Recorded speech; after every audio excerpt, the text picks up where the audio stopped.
Bud Light is in full panic mode right now after their sales numbers just came out, and they're even worse than I thought they were going to be. As you can see on the screen right here, Bud Light sales dropped 17% after Dylan Mulvaney disaster, and it's also getting a lot worse than just the sales. They're still going extremely viral on TikTok. This Bud Light boycott is still going extremely mainstream, and there's still a lot of people who still have to figure out about the Bud Light situation, about the Dylan Mulvaney situation, which we will call him Mr. Vaney as we do in these videos because it's a bad word now to say that name right there that's on the screen. So we will call him Mr. Vaney for the rest of this episode.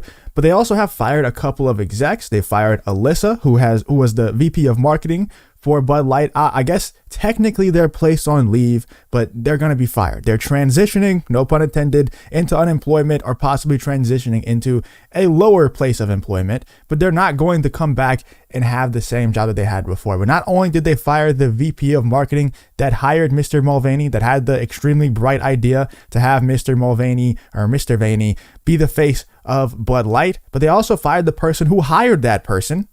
the Alyssa Heinerschneid, I think is how you pronounce the VP of marketing's last name. I'm not 100% sure. We'll just call her Alyssa from now on. But they also fired the person who hired Alyssa. They fired her boss. So they're panicking, man. They're in full panic mode right now. Bud Light is not feeling good about their future, and they shouldn't, because as you can see right here on the screen, Bud Light sales dropped 17% after Dylan Mulvaney disaster report.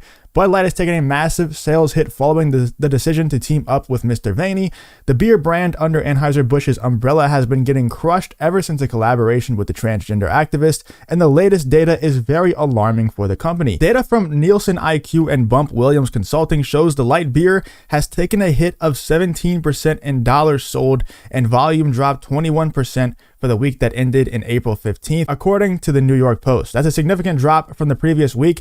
The week that ended April 8th saw sales drop 6% and volume drop 11%. Meanwhile, Coors Light and Miller Lite are up big. Those two are up 18% according to the same data. I've gotten a bunch of emails, I've gotten a bunch of messages saying to stop glorifying Coors Light and Miller Lite because they also do some very shady things. They've also had, stuff going on during Pride Month and things like that. For one, I don't think having rainbow flags on your beer can during Pride Month, when literally every single corporation in the world is doing that, so you would be left out if you didn't. I'm not saying I agree with it. I'm not saying we should celebrate it. And I'm not saying that I'm buying Coors or Miller. I'm not. I don't drink beer at all. So I definitely would tell people to not buy those brands. But if we're being real, people don't have the attention span to focus on Bud Light, Coors Light, Miller Lite all at the same time. They see that Bud Light is bad. They're seeing Bud Light's going viral on TikTok. They see that they will get made fun of if they buy Bud Light, if they're seen walking out of the store with Bud Light.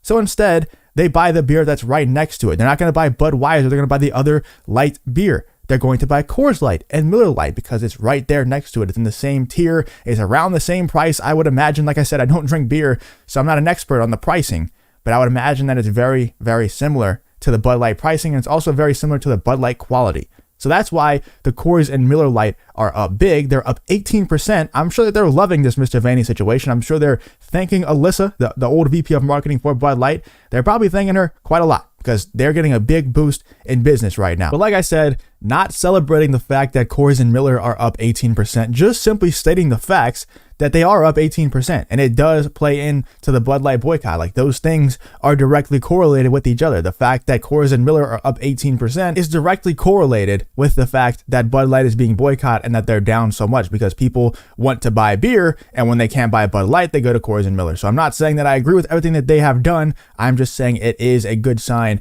for the Bud Light boycott. Bud Light continues to get crushed for its Dylan Mulvaney collaboration. Anheuser Busch has been scrambling to do damage control ever since the fallout from the Dylan Mulvaney disaster started. It's an all-time great example of going woke and going broke. Bud Light consumers just want to drink beer. Also, we do have to keep this conversation going. We can't let it die here. We can't say, 17%, that's a great win. We haven't gotten an apology. Enough people, in my opinion, haven't gotten fired. I hope that the people who are innocent, who are lower on the totem pole, don't get fired. But I think more people who are responsible for the hiring of people who did things like this, who put Mr. Vaney front and center on a Bud Light can, front and center of the Bud Light brand, they need to be fired. It is what it is. They just have to be fired. It's a necessary evil. It sucks that people have to lose their job, but it also sucks that you hire people that push this propaganda. It just needs to happen. I think that we need more results. 17% drop in sales for one isn't enough. We haven't gotten an apology. Enough people haven't been fired. They haven't felt the heat enough. So if you want to keep the conversation going, leave a like, comment, subscribe, all that good stuff. Let's keep this conversation going. Here's David Hookstead. He says, a second Anheuser-Busch official has taken a leave of absence after the Bud Light Mr. Vaney disaster. The backlash is working. Bud Light thought it could go woke and promote an unhinged transgender activist who mocks women. There's a price to pay. And indeed, there definitely is a price to pay. I'm sure that they thought that they wouldn't have to pay the price because a lot of brands have hired Mr. Vaney in the past and nothing bad has happened to them. They probably gained, a lot of TikTok engagement and things like that because Mr. Vaney has like 10 million followers on TikTok or some crazy shit. It's insane. So they probably gained a good bit of, interaction on TikTok and things like that. Here is a tweet from the Daily Loud just to show you that this stuff really is going mainstream. Like tons. This is a hip hop and viral news Twitter account. And they're tweeting about the Bud Light disaster. So that's why I'm saying that this thing is just getting started. Like we're still going to continue to spread this message out there because there's a lot of people who don't know about it yet. I'm sure there's a lot of people who are unknowingly still buying Bud Light. And they're probably wondering why they're getting dirty looks walking out of the grocery store with Bud Light. I quote tweeted this one talking about the sales plunge, of 17% after the Mr. Vaney controversy. I said, it's a start, job not finished. We definitely are not even close to finishing the job. Here's another tweet saying the same thing from Ollie London. Bud Light has been hit by a huge 17% drop in sales since the Mr. Vaney partnership on March 31st. The latest sales data from Nielsen IQ show a huge drop, minus 17%.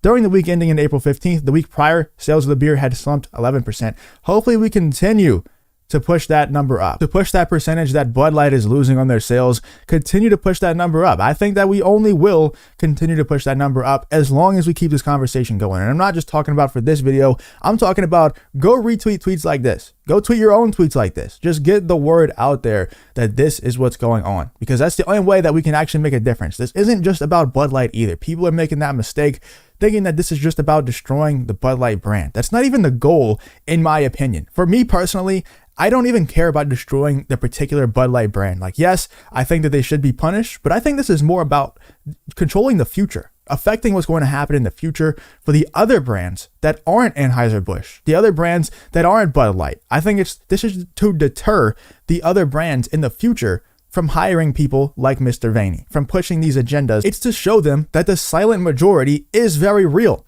That, yeah, we're not on Twitter all the time crying about how the social justice and everything's unfair and we're so oppressed and things like that, but we do exist and we're 90% of your consumer base. And if you continue to insult us by putting people like this front and center of your brand, if you continue to insult us by pushing this propaganda, by pushing these weirdo agendas that honestly, quite frankly, destroying the Western world, then things are going to happen. You're going to have consequences.